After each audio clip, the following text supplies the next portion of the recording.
I'm live. Hey y'all, I'm James Wright and welcome to Wood by Wright.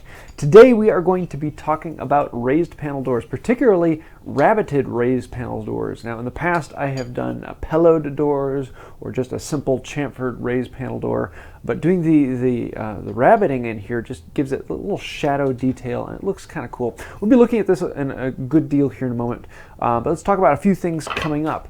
Number one, I will be at the Garfield Farm Museum MWTCA meet that's coming up. They just sent out the mailers on that, and if you haven't seen that, go to mwtca.org and you can find out about it on there and email or call the person in charge and see if you can get into that. It's just outside Chicago, so I'm looking for that. And I don't remember the dates off the top of my head. It's going to drive me bonkers, but oh well.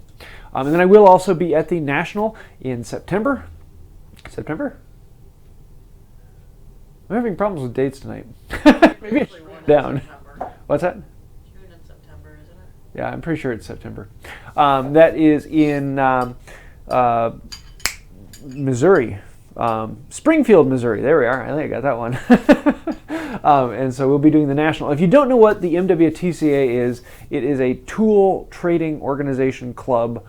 They focus on antique tools and collecting tools. It is the Midwest Tool Collectors Association, but they also hold tool meets whenever they do their meets. Now it's predominantly the Midwest, but they do also go out east and out west, and there are other collecting organizations out west if you want to find something like that out west, out east, in other countries and in Canada. But if you imagine the local ones are like a basketball court completely covered in tables and all those tables completely covered in tools for sale. The National is like 2 or 3 basketball courts completely covered. And so if you're looking for tools, that is the best place in the entire world to find them. And if you are looking for tools and you can't come to one of the meets, go to handtoolfinder.com. handtoolfinder.com. That is a compilation of everything I have ever found for buying hand tools. Collectors associations.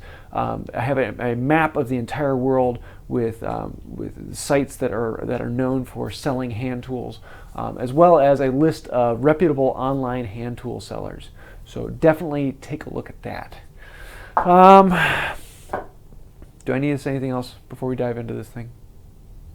I think let's do this. You guys are here for a raised panel door. Now I don't have an entire raised panel door because I honestly don't like them. I find the look of them to be very I don't know, just it's not me. And so I've never done one for myself. I've done them once for another project that someone else asked me to make, and I've never wanted to do them again. So we're going to look at this, but we're doing this because Alan, one of our watchers here, and he is in the chat tonight, has been asking me to do this for a long time. So I've been making him wait, and we're finally getting around to this. So well, thank you for that, Alan. Keep them around. Just kidding. Never know. So let me take a look at what makes this really interesting. I'll switch over camera. A, 2, 2. There we go. And let's focus on this here for you. So what we have here is a panel, and this is actually at an angle here, and you can see the rabbet on here. So it's kind of a detailed shape, and this side really isn't a problem. I mean, you just take a rabbet plane, run it down there, and you can have that put at a slight angle, and you'll get that out. We'll be taking a look at that. But then when you come up here to this top, and it has this swooping curve, how do you do that? You can't hit it with a plane this way, and just the best way I've told people when they run into this, the way you do this is you just carve it. And that really scares people for some reason when I say you just carve it. And I don't know why that scares people, because carving is kind of the basic skill of hand tools, because every tool in the shop, every plane, every saw, every file is just a chisel or a series of chisels all set up to do work. And the jig is the plane that just stops it from going too deep. And if you can control it by yourself, then you don't need the jig. My wife is making finger things. things. You need to look at your super chat. Oh, Alan! It's only bright yellow. And you still haven't fixed your little whirligig thing. No, I need to figure out a way of putting them up, but yeah, thank you, Alan. So I think that requires at least one dad joke, and I have one. That'd be a good one. Let's see what was coming up. Expectations are high now. Why couldn't the lifeguard save the hippie? He was too far out, man. Okay, fine, I like that one. I didn't want to like it. What kind of shoes do spies wear? Sneakers. It's handtoolfinder.com, right? Handtoolfinder.com. Yep. Or if you go on my website, woodbywright.com, it is listed under tools. Handtoolfinder.com is just a web link to get you there faster. It goes to my website. So thank you for that, Alan. Let's actually dive into doing this. Now I have the same thing that we've already done, and I'm going to do the other side of it and show you how to do that. Now the first thing I want to do is show you how to make the simple rabbeted angle. So on the straight side here, this is relatively easy, and there's a few different ways you can do it. And I got to find my marking gauge right there. Hey, look at that. I'm going to set this up to about 1 inch. I don't really care how deep in this is. I'm going to set the distance from the fence to the pin at however far I want this rabbet to go in. And I'm going to mark the board. So just like before, we're going to mark it. Now, there are several ways that I could do this. Number one, I could grab, I got to change the pins. This board is slightly shorter than the other one, which means I have to move pins from one point to another. Annoying. Now, let me bring this one over so you can see this a little better.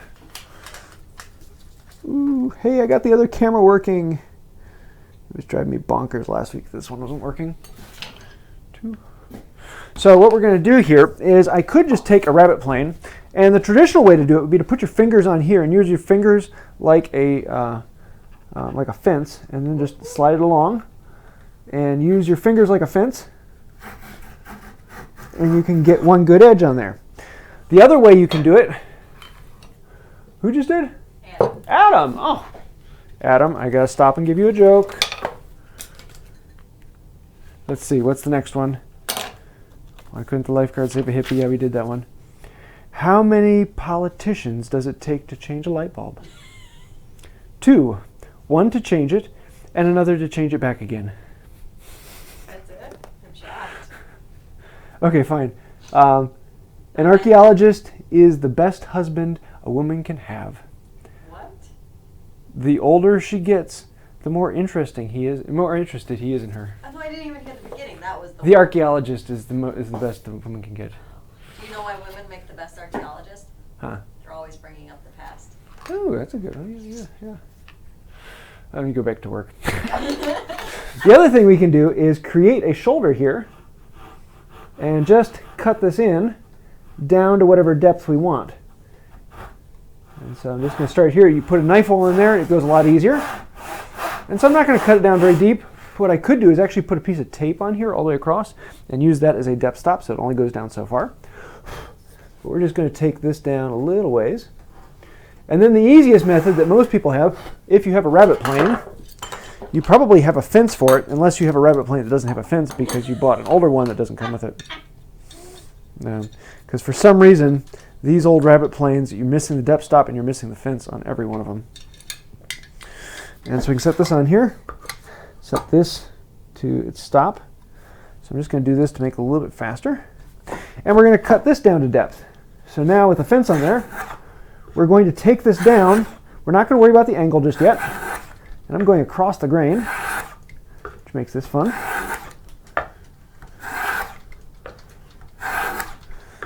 And I'm just going to take it down to however deep I want that rabbet to be, keeping it flat still. Trying not to tilt it. One of the problems with these is people like to tilt them one way or the other, and you end up starting to get a rabbet that runs away with you. Because not only does it move it, not only does it change the plane this way, but also makes the plane want to move across the board or back this way, depending upon which way you tip it. So, I don't know if you said anything about this earlier, because it's hard to keep eye on the comments and listen. But do they have to use a rabbet plane, or is that... No, I'm just showing the most common way to do this. Okay. Rabbet planes just make it really easy. But if you have a combination plane, you do need a rabbet plane. You need one that gets all the way up to the side. You need the iron to be able to come all the way to the side here. But most combination planes will also do that. Okay, there. We're down to about depth. Now, normally you would pick a specific depth you want that rabbet to be. In this case, I'm just going to say, that looks pretty good. Then what I want to do is take the fence off. And I want to mark a line on the side here at what I want my angle to be. So you can see it's just a standard rabbet. So I'm going to grab... We have no signal. No signal? We have lines. Huh. Let's try this one. One. So, there we go. So you can see we have just the rabbet here, but we want to put an angle on that. So the next thing I want to do is mark where I want this angle to come down to. So I'm just going to put it right about there. Let's make it kind of aggressive. And so you'd have to figure that out depending upon your door and how you're going to be putting it. Every door is a little bit different. Some of them are pretty, some of them aren't. Just like wives. But they're all delightful. I'm in the doghouse. Did you just say some wives are pretty and some wives are not? That wasn't what I intended, but It's what you said. It's what came out. It's what you said. That was not that was a Freudian. And so I'm just going to tip it a little ways and take the corner off. Here, let me zoom in a little bit more so you can see this better without pulling the camera. I want you to break out the 55. I might just do that at the end if we have time. So I'm going to take the plane here and I'm going to tip it just a little bit and knock the corner off of this. And what I want to do is I want to keep this side riding against that rabbet in there. And also on this ahead of time, the iron here is actually just inside of this side here. I don't want it sticking out because if it sticks out, it's going to tear up this nice clean rabbet that we just cut. I want it to be just inside of that.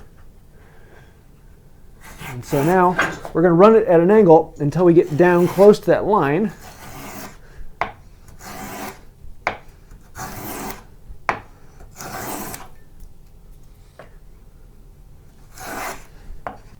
And because we're going against the grain, I'm going to have to do at least one pass from the opposite direction.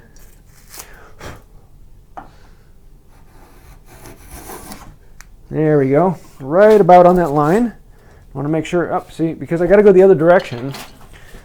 The iron here is actually sticking out a little bit on this side, so I have to tap it back over so that it doesn't stick out, and that way I can go the other direction without tearing up that rabbet that we just created. And just one clean pass smooths that out. And now we have a pretty rabbeted raised panel door. Pretty, but a wife's not. Oh, it's going to come up all night. I'm not going to live this one down. So that's the easy side. We now have this done. How do we do the curved section? I know that's what you all came to here to say. So let's actually hold off on that for a little while. And okay, no, I'll actually jump into that. I just lost about half the audience there, didn't I? Oh, shoot. I dropped these on the ground, so I got to sharpen them a little bit. It would be a good side thing once I find the right angle here.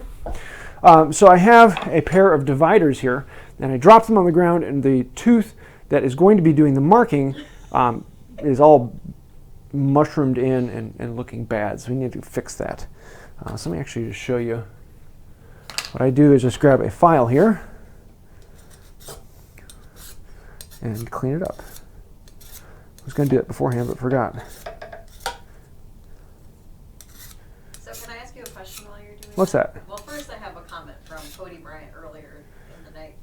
He said, "Hey James, I picked up 500 board feet of quarter-sawn white oak today, all between 8 and 10 inches wide for $2 per board. They were dried in a barn for 30 years. Happiness.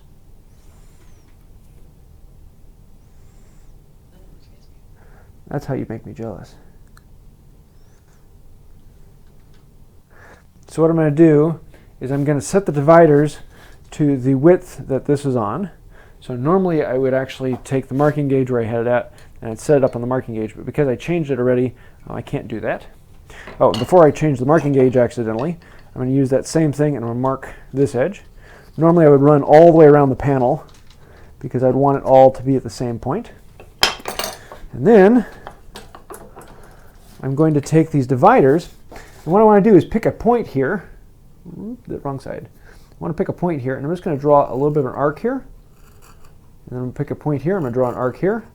Pick a point here, draw an arc, pick a point here, draw an arc. And so each one of these, I'm just going to be drawing an arc. Now they make tools that are like a marking gauge, but rather than having a big fence, they actually just have a pin. And so you can run along with a pin. So rather than having this fence, the problem with the fence is it works well here, but if I go into this curve, it doesn't then reach in because it's riding along that curve. If I have a marking gauge with rather than a fence, just having a pin, then it will actually ride all the way along really nicely. But if you don't have that, just using this, and you can see how I have that line in there. Now, because that was a little bit crunky and it's just a scratch all, I'm going to come in here with my knife. I'm going to clean up those fibers just a little bit, going really carefully all the way along that line, because this will then become the shoulder and look much prettier here in a little bit. Now, with any carving, it all comes down to, let me back up and do this again. With any carving, it comes down to two different methodologies. Number one, you chop in, and number two, you pare out. And it's always going with the fibers of the wood. So if the wood has the fibers running this way, you chop across the grain, and you pare with the grain. And that will allow you to pop out the fibers to where you chopped. If you pare and then chop, the problem is if you pare, you're going to then be able to pare out way past your line. If you chop in, then that's going to give you a stop cut that you pare and everything pops out at that chop. So let me show you that. What questions? Well, it just made me think of Karate Kid. Yes. Pare in, chop out. Let's see. Jimmy O had a question of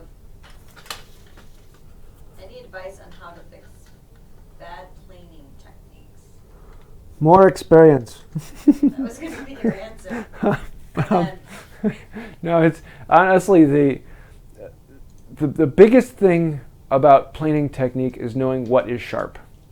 Once you feel what sharp is, a lot of things really come into play.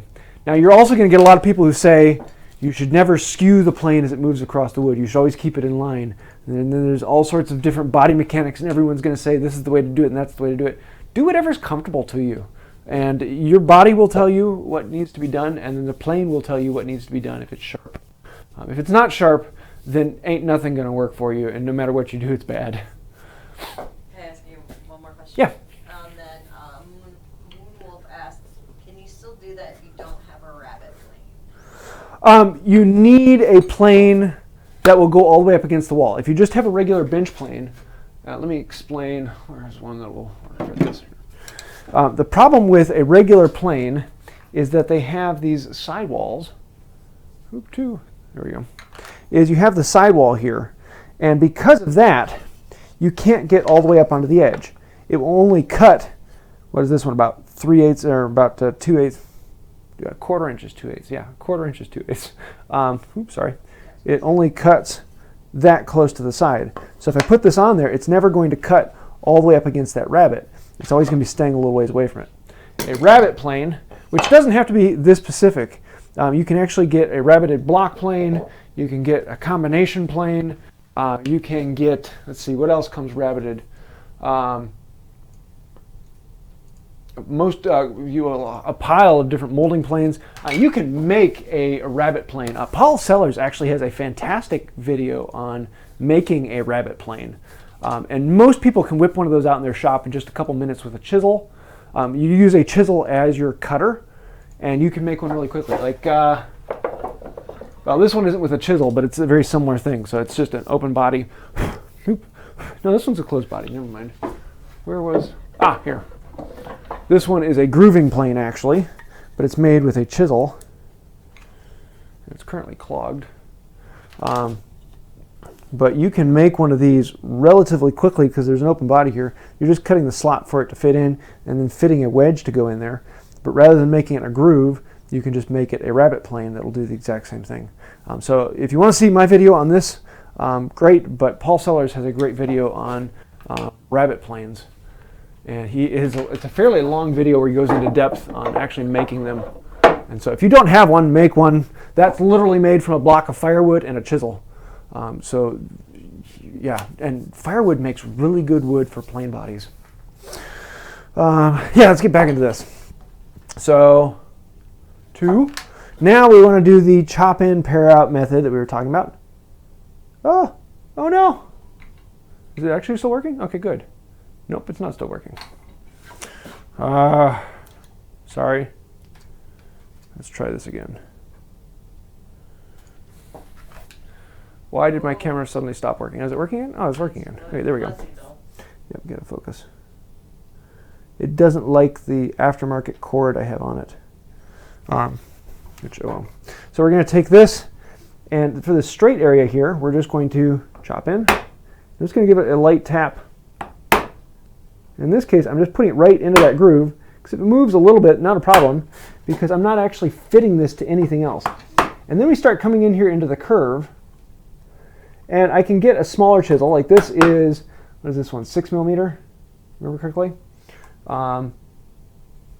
Or I could get a rounded gouge that fits it nicely, but most of the time with these, the curve is small enough that a 6 millimeter or 1/4 inch chisel will actually follow that curve rather nicely until we come all the way around like that. And now that we've come in a little bit, I'm going to grab a slightly larger chisel and I'm going to pare out. And this is pretty much the same until we get down to cutting that rabbet. Now here I want to be very careful. If I'm putting too much pressure on it, I'm going to lift out, I'm going to run by, and I'm going to tear out this whole edge here. So we're only putting enough pressure in to clean this out. And this is where good, sharp tools come in handy. You will do more damage to your work with a dull tool than you will with a sharp one. Because a sharp tool you can control, a dull chisel bounces around and causes problems. Then we'll repeat the steps, chop in, pare out until we get down to the depth of the rabbet. What questions we got? Adam Toth asks how to clean a surface of wood before shellac because of dust, etc. I have used tacky cloth in the past. I like that. But a lot of times I'll actually just use a simple rag or a vacuum. And you don't need to clean the surface perfectly. A lot of people are going to really worry about dust contamination getting into the shellac. You're going to want to do several layers of shellac. And usually I do 2 layers and then I come back and I sand off with a really high grit or like a steel wool, or even I've used paper bags to clean off. And so any dust that's poking up in that shellac, you can clean off very quickly right then, as long as your layers of shellac are thin. If you're putting down thick layers of shellac, ain't nothing going to fix that. Thin layers of shellac are easier to fix. So yeah. So I don't worry about dust that much because it comes out pretty easily after that. The problem with shellac for me is being in a dust-free environment. So if I'm letting it sit, nothing is settling on it. But thankfully, shellac dries fast enough that it's not a huge issue. So yeah, don't worry about it too much. What else we got? Alan. Oops, I already did that. Alan Smith asks, so is James going to build a template to be able to replicate the pattern from left to right or even a second panel? What I would probably do is if I was really, really picky about it being perfect left to right, I would make a pattern and I would put it on one side, mark it out, flip it over, put it on the other side and mark it out. And then I'd use the first panel as the template for all others. Keep in mind that a lot of times we worry about things being absolutely perfectly symmetrical or being exactly the way they are. If you can't tell the difference with your eye, then it doesn't really matter, because the only way it would matter is if someone could tell the difference with their eye by looking at it. So yeah. But yeah, I would create a pattern, flip it over and put it on the other side.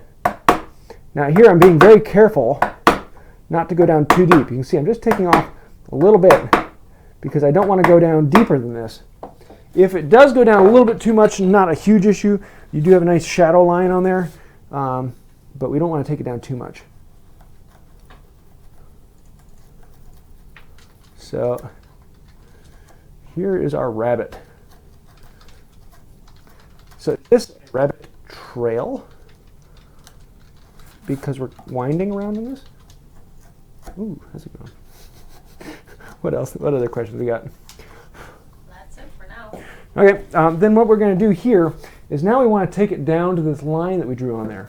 So I'm going to come across the grain. Because I'm cutting across the grain. Issues hearing me. I'm sorry. Oh, shoot, I forgot to put your microphone down. Just a moment here. Well, isn't it right here? No, I switched it because I'm having problems with that microphone at the moment. Yeah, they're not going to be able to hear you at all. Hi. Oh, you switched microphones.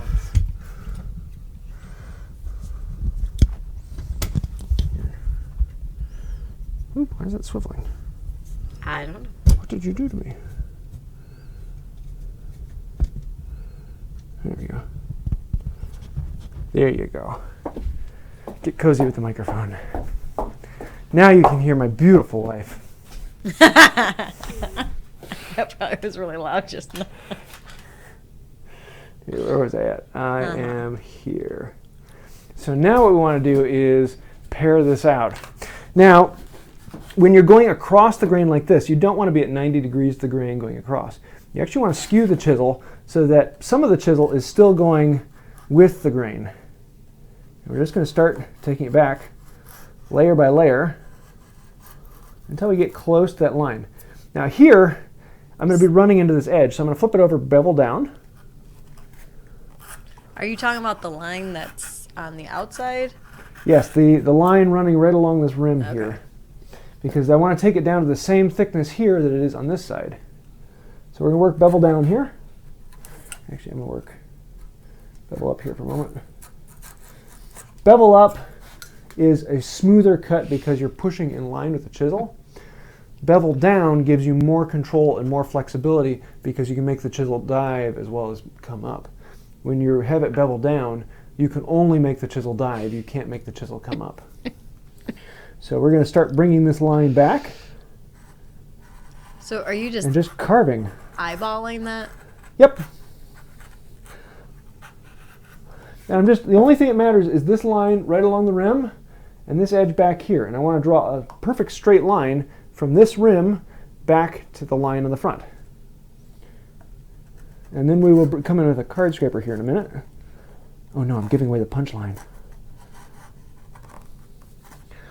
And here is where things get difficult because you are just trying to get that final edge down. Oh, let me change. I have a nick in this one. That's why I'm having an issue. I guess we're going to do it with the 1/2 inch. So it'll be a little harder with the 1/2 inch here. What in the? That one's all messed up too. Who been playing with my chisels? Oh wait, it was me. Yeah, you're a junker. Well, here. Let's actually do a quick sharpening. So any questions while I'm cleaning this up?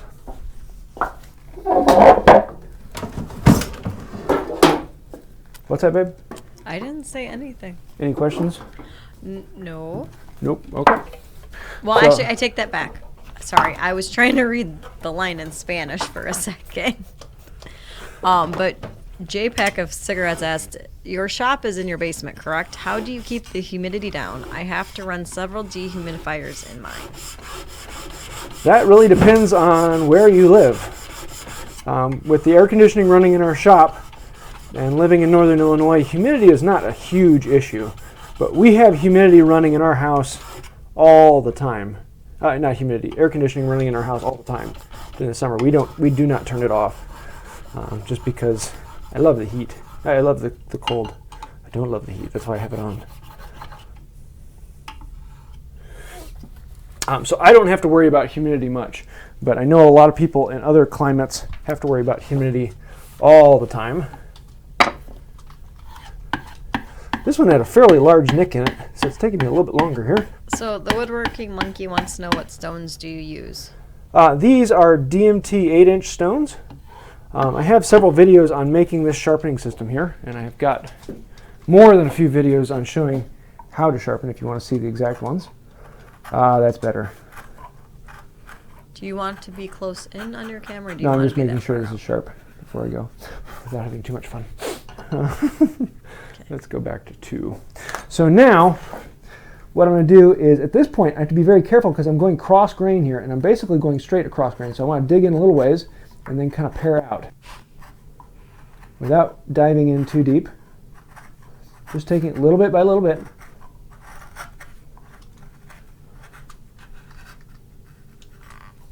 how we get down to our depth line. I've got a little bit more to go. So I'm actually going to take this right down to the depth line.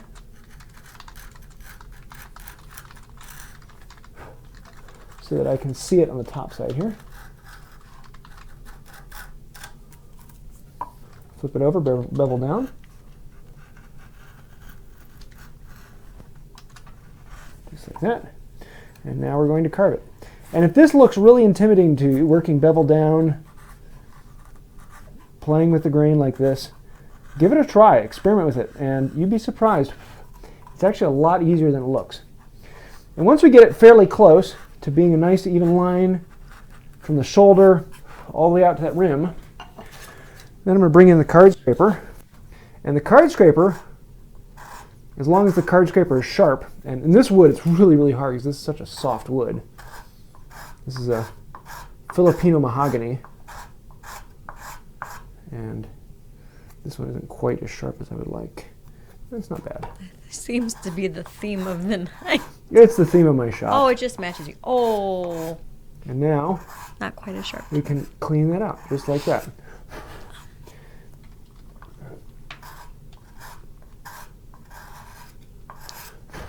And there we go. There is our rabbeted, what's the word I'm looking for? Raised panel. And it is that simple. Now it does take a lot of work, and it is not a quick and easy thing. It is much easier once you get a router table set up, just go ring and you're done. This is one of the times where routers are immensely faster, even including setup time. Because that was just me doing, a 3-inch section. If I'm doing a 10-inch wide door, it's probably going to take me 20-30 minutes per side for me to do it, and that's after practicing a couple times. So it's something that takes a while. Now, if I were to do this, I wish I had a piece of cherry, because cherry would be so much easier. This stuff is so stringy that getting a nice smooth surface on here is a pain. But in cherry, this is one of the easiest things. Cherry and walnut are phenomenally easy to do this and practice on. But it is a lot of just working with it beveled down and getting a feel for the chisel and carving it out. And carving, if you take it step by step, becomes fairly intuitive. The problem we have with carving is that we look at the finished product and we think of how in the world do you get from this one tool to the finished product? And the answer is you do it step by step. You incrementally take off some and get it close, take off more and get it close, take off more and get it close until you're finally just working on one little area and you're working on the nose of the sculpture or whatever. In this case, you are making a rabbet, so just a square rabbet, chop in, pare out. Most anyone can do that easily. And then number two, you have a line running down the side, and so you're just going to do the exact same method of a rabbet, but rather than it being flat, it's going to angle a little bit right along there. And then you're going to come in and detail it a little bit with the chisel, taking off little bits around, come in with a card scraper, and scrape it off, smooth it down, and there you go. If you're the type of person who likes sandpaper, a little bit of sandpaper on there, and you're golden. I was going to show another thing on here. I've got a, for those of you who don't have a rabbet plane, another thing you can use is a float or a file. And this is actually a file holder. It's a Nicholson file holder. In this case, it's a float holder because there's a float in there. And this is kind of like a rabbet plane. And I've used it like a rabbet plane. It just doesn't take off a lot of material very quickly. So let me show you this sucker. Whoop. And so you can see it's got a file, or in this case a float on it, and it's held into a frame. And so I can actually twist it so that the whole frame curves. You can see how they're starting to get a curve in there. I can keep it nice and flat. But with this, I can get right up against that. I can get right up against that shoulder and use it just like I would with a rabbet plane. It gives you that nice smooth surface of a file, or in this case a float. And you can do that on there. Now when you're actually getting into this area in here, you can still generally do the same thing, but rather than going full strokes, you're going to do small scratching strokes up in here. And you can work with files this way. It's just in this wood, they're so stringy that it's not going to work very well. In cherry, files work really well for doing that. You can just get in here and detail just a little bit. It is amazing what you can do with files. They're a lot of fun. So that is about it for this, and I'd love to hear what questions you all have. If there's something that's like, hey, you missed that, or how would you do that instead, let me know. And, oh, shoot. I was going to do it so there'd be 2 halves of 1 panel, but instead I have 2 halves of 2 panels. Not that it really matters. What questions we got? Well, your mom's trying to twist words and saying that we were talking about her bleeding all over the place, and I said, don't twist words. We're trying to keep you from bleeding all over the place. That's why we haven't had the chisel off yet.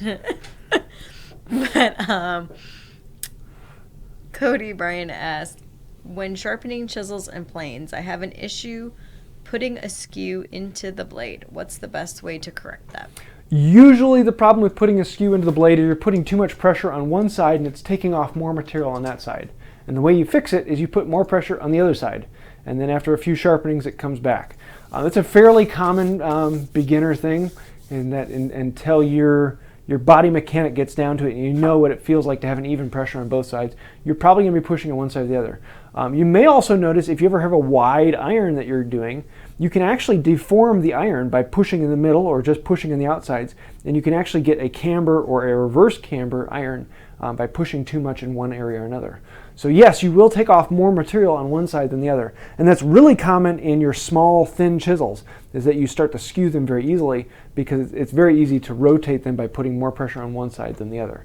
And the way you fix it is by putting more pressure on the side that you need to take more material off on. And don't try and fix it all at once. A skewed chisel is not a huge issue unless you're doing some really delicate or detailed work. Most chisels that are skewed are okay, perfectly fine. But the way you fix that is next time you sharpen it, put more pressure on the other side, and after a few dozen sharpenings or however many sharpenings it took you to get that skew, it'll take you that many sharpenings to get it out. So yeah, think about which side you're putting pressure on. What else? Zeroloc asked, any suggestions for minimizing tear out on cross-grain rabbets? A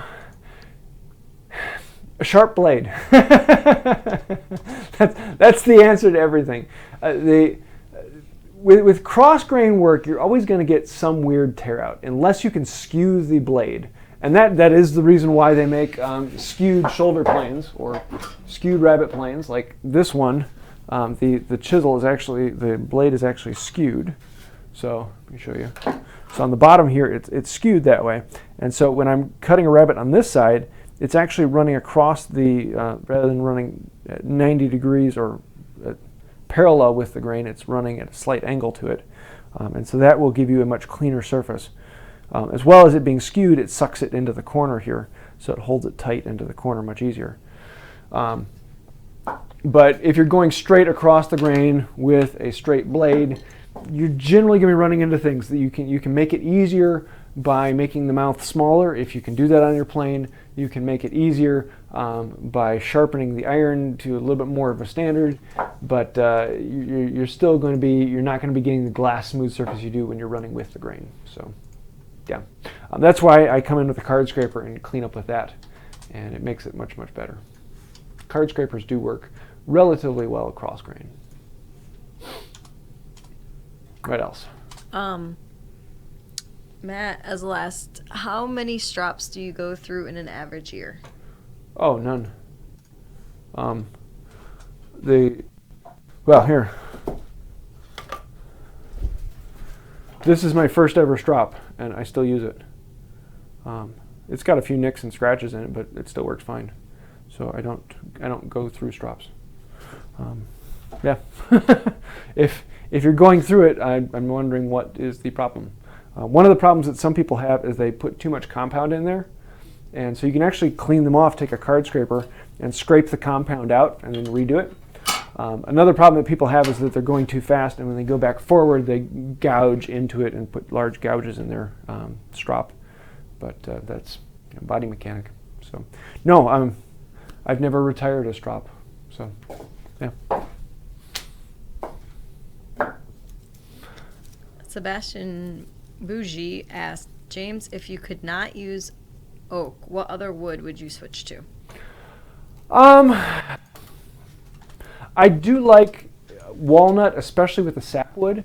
When you get that nice mix of the light sapwood and the dark heartwood, I really like that contrast and playing with that.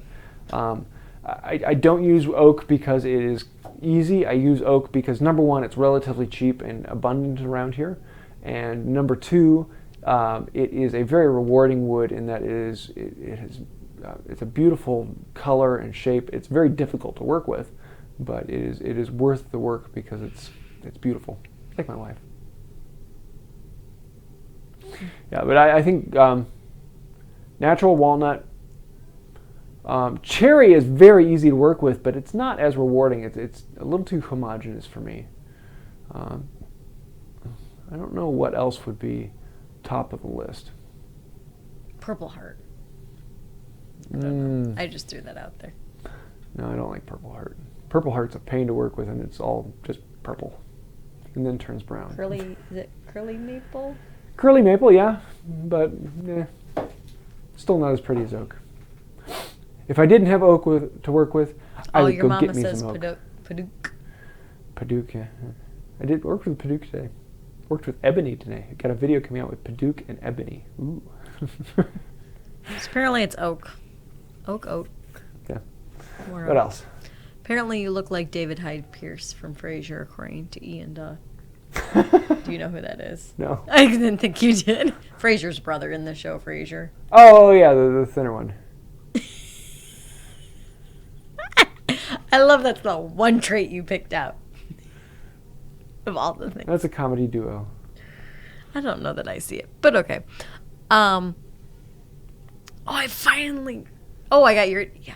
That's because bougie's some term that we use at work. So anyways, I got it. I pronounced it correctly. Let's see. Try pronouncing my last name. That's not even funny. Kojushner? Oh, probably not. Alan says, tell James thanks for the demonstration. He did not disappoint me. Great techniques and show tonight. And we got to hear from the Myra and beautiful Sarah. He didn't even get in trouble tonight, and he's even trying to make up for you. Yeah, and if any of you have a topic you'd like to see me doing this, let me know. I do try and pull topics from the things that people like to see. Sometimes, like when the topic of a raised panel door came up, I wasn't quite sure about doing that live because a raised panel door is a fairly in-depth process. But then I decided, well, what if I broke it down and just did a corner and showed the difficult parts of it? I mean, you can figure out from there. So once I wrap my brain around a method of doing it, then it goes pretty easily. So if you have something you'd like to see, let me know. Right. Asbestos Fingers wants to know, did you ever have issues with wood warping / bowing after rip cutting? Yeah. If there is tension in the wood, it does that. In other words, like if you have a branch of a tree, the tree is always trying to hold the branch up, and gravity is always trying to hold it down. So the tree is constantly in tension. And if you take that branch and you put it vertical, it's going to want to bend suddenly because all of its force is trying to go up. And if there's no gravity holding it down, it's going to bend. And so that tension is inside the log and gets built up over year after year of it growing out. And so if you cut it, it will then deform over that because the tension inside is being let out. It can also change because if it's dry on the outside and still wet on the inside, then when you cut it, that inside will shrink out and it'll start to cup towards each other where you had the cut. So there's a lot of different reasons for it moving after that, but that is fairly common, and that's one of the reasons why you generally want to do your joinery soon after you've done your dimensioning work, so that you know when it's in its proper dimension. I don't have as much problem with that in my shop because it's climate controlled down here, and once I get a wood to its standing moisture, it's at its standing moisture and doesn't really change that much in the shop. But every now and then, if I'm working with something that has some tension inside and I cut it apart and it's like poing, and it's a lot of fun to play with. That's a technical term, by the way. What else we got? Let's see. Moonwolf asked, do you have a video on sharpening your carving chisels? Yes. I have several videos on that, actually. I think the most common one is a live I did a while ago called How to Sharpen Everything. And I went through a whole bunch of different tools, and a bunch of those were sharpening chisels. And so I went with the the audience and showing what do you want sharpened and how do you want it, so you could show off some of that. And I have another one. I have a video on how to sharpen a V-gouge, and I have another one on sharpening regular gouges. But if you look up Wood by Wright sharpening gouges, you'll find it. If you're ever looking for a topic and seeing if I did a video on it, search in YouTube for Wood by Wright, then whatever your topic is, and it will pop up that way. What? Nothing. I'm just reading all the comments and trying to get the... Apparently, I got that name right. It's what comes from being a nurse and trying to read some people's names. TheRealEvora asked, have you tried honey locust wood? I have. Actually, I think I have a scrap of it up there. It is a... That is a pretty interesting wood. There's a lot of detail in that. It is a difficult wood to work with, but yeah, honey locust is a good one. I like that. We actually Maybe I lived should do some projects with it. I don't have anything big enough to do any major projects, but yeah.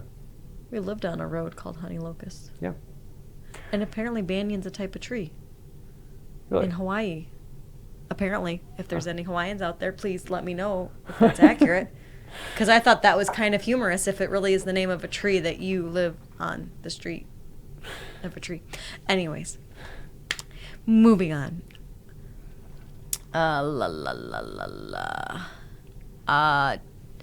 Tiller, I'm not going to say this name right. Tomažin says, I have access to free poplar. What should I never use poplar to make? Poplar is a really good general wood. It's very easy to work with. It's lightweight. It's easy, and it is a step up from pine. The only downside to it is it dents easily. It has actually a surprisingly strong capability. It will deform a little bit more, so it will sag. So you need to have more support underneath it. But in compression, it is a great wood. In denting, so like for a tabletop or something like that, it will get dinged up a lot.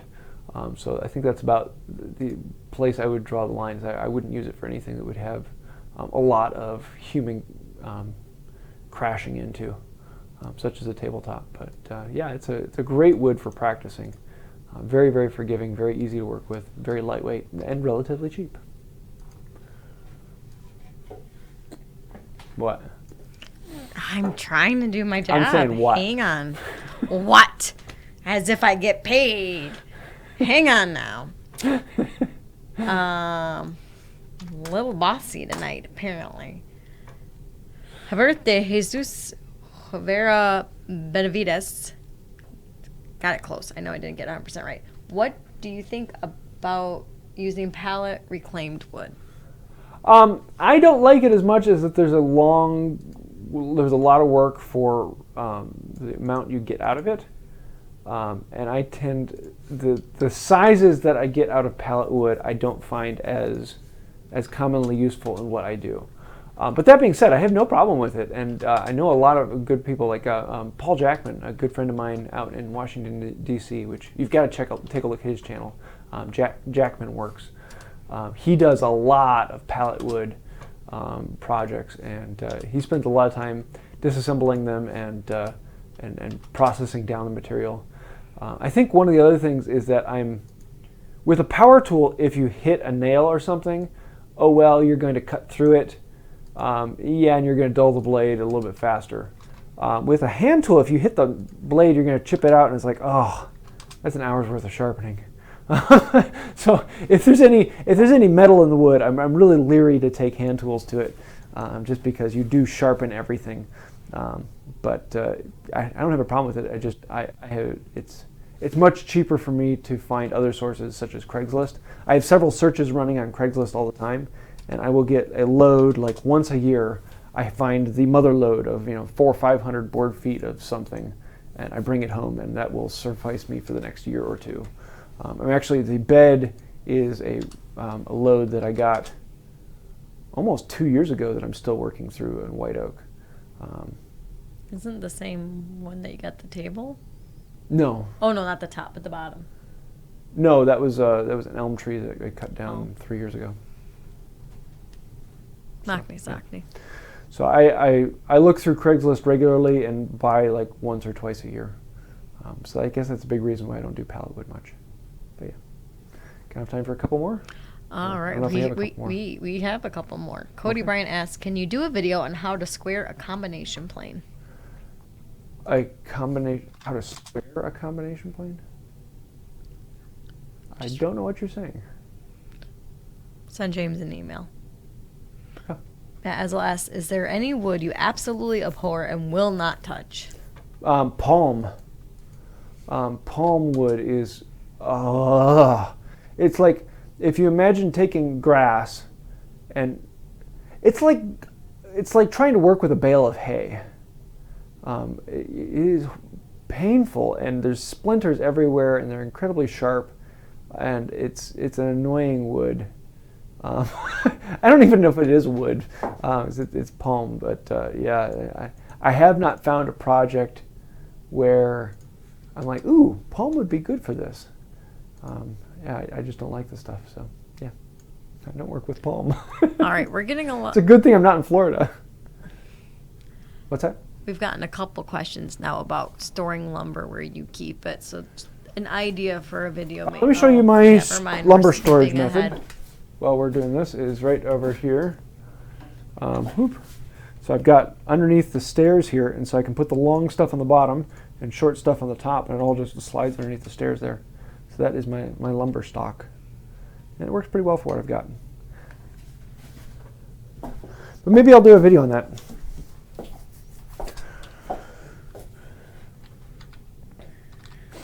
All right, our Tawney asks, what do you think of long-bladed chisels versus shorter ones? Also, can you get a close-up of yours? Sure. My long-bladed, well, there are different chisels for different needs. Oh, a combination square. Sorry. Oh, I don't actually use combination squares. I find them to be, I would rather have a square that is either a square or a square that's at 45 degrees. I don't use combination squares. I find them to be, so I've never actually done a video on squaring one up. Yeah, I don't know. I have to play with that because I don't know exactly how I would square it up. So sorry, but no, I don't use combination squares. So here are my main go-to chisels, and these are actually from Aldi, the grocery store. Paul Sellers used to suggest them, and apparently in Europe now they don't sell them with a wooden handle; they sell them with a plastic handle, and so those are no longer any good. But these ones are made out of ash, and they're, I mean, $7 for a set of 4 with really decent chisel, really decent steel. They're great chisels for the money. And so I use these ones because I like to show that you don't need great quality high-end chisels. My set I purchased for $7, and I love them. They work great. Now, I'm not a huge fan of the handles. They're a bit annoying, and one of these days I want to actually strip the handle off and make a handle that is exactly what I want. But these are what I have. So shorter chisels are called butt chisels, and so therefore more force or being in tighter situations. Usually they tend to be wider as well. You'll have longer chisels that are your paring chisels. They allow you to reach into a piece much farther. And those tend to be far more delicate. You don't hammer on those because you might end up bending it. And so there's different chisels for different uses. But usually this, with the tang being somewhere around 4 to 5 inches, that's about the average chisel size that I find relatively useful. Not the tang, the blade. Yeah. So those are what I use. I do have a bunch of them. I have some Nerex chisels.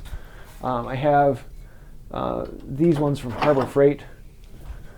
And so these are my less used chisels. They're the set of 6 from Harbor Freight with a wooden handle. They're relatively good, and for the price, they're pretty good. They're a little bit softer steel, but not bad. It just means you sharpen them a little more often. I have several Nerex chisels that I use quite a bit. If you're looking to spend some money and you want to get something middle of the road, really good, that'll last you a lifetime, Nerex chisels will do that. They're really good. So yeah. Got enough time for one more? 2 more, maybe? How about 2 more? Earl Soldier asked, I have bought several old planes lately, but they're not cutting well. The mouth seems too small to allow for curls. Still needs some restoration work, but any advice? One of two problems. Usually the most common problem is that people try to take too deep a cut. If the mouth is seeming too small for you, it probably means you're taking too big a cut. Usually, if it's smoothing plane, you want the mouth to be about 2 shavings thickness open, so it needs to be really, really tight. For a general use plane, I have about a 32nd of an inch opening on the mouth. So you can adjust that by moving the frog back and forth, the bed that the iron sits on. You can actually loosen that up and slide it back and forth to open and close the mouth. And so most people try to take too deep a cut, and they're making a big chip go through a small hole. So I don't know what your personal problem or difficulty is with it. So feel free to send me a picture, and I'll take a look at it. All right, last question. Woohoo! If we don't get to your question, please send James an email. Spencer Goddard asked, are there any benefits to bent-backed gouges versus straight? Bent back. Oh, crank handle. Actually, I don't have any. They're also called pattern maker's chisels. So here's a float. So imagine this is a chisel, and I'm assuming that's what you're talking about, where it has like the handle comes out and back there. Often called a crank handle because it looks like a crank. And pattern makers would use those a lot. A pattern maker is someone who makes they make something that's going to be cast in steel.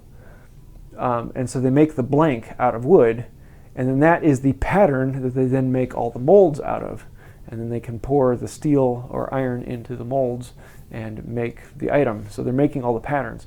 And so a lot of times they're actually smoothing a surface off. So if they have something sticking up in the middle of a surface, you want to be able to chisel it out. Well, with a regular chisel, the handle gets in the way of hitting things. Well, with a crank handle, you can put it flat down on the surface and plane something off nice and smooth, so you can actually edge off the pattern without taking out a plane. So there are many uses for them, but I don't actually have any, so as you can see, they're not a necessary tool in the shop. And you do find a lot of them at antique dealers and things like that, because there used to be a lot of pattern makers, but not anymore, and so it's kind of a skill that has disappeared, and because of that there are a lot of tools out there that no one has anything to do with.